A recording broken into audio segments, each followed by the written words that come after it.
2025 আইপিএলে মুস্তাফিজকে সরাসরি চুক্তিতে দলে ভেড়ানোর জন্য কাড়াকাড়ি করছে দলগুলো, এমন শিরোনামে খবর প্রকাশ করেছে বেশ কয়েকটি সংবাদ মাধ্যম।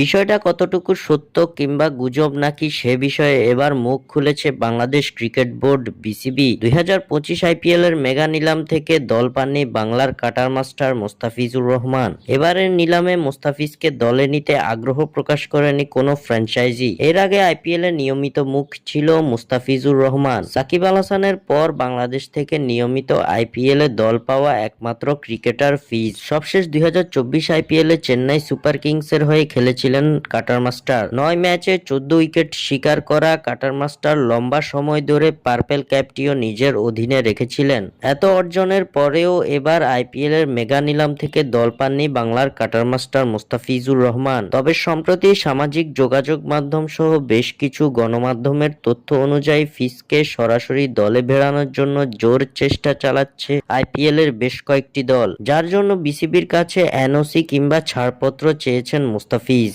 এবার এসব বিষয় নিয়ে মুখ খুলেছেন বিসিবির ডেপুটি শাহরিয়ার নাফিস। মুস্তাফিজুর রহমানের আইপিএলে যাওয়া নিয়ে কোনো তথ্য নেই তার কাছে। এছাড়াও বিসিবির কাছে মুস্তাফিজ এনওসি চেয়েছে এমন কোনো তথ্য নেই। সামাজিক যোগাযোগ মাধ্যমে ঘুরপাক খাওয়া এসব খবর গুজবই বটে, এমনটাই জানিয়েছে শাহরিয়ার নাফিস। আইপিএল এর নিলাম থেকে দল না পাওয়া ফিজকে 2025 আইপিএলে দেখা যাওয়ার সম্ভাবনা নেই। স্বাক্ষর থেকে সাদবিন ইসলাম।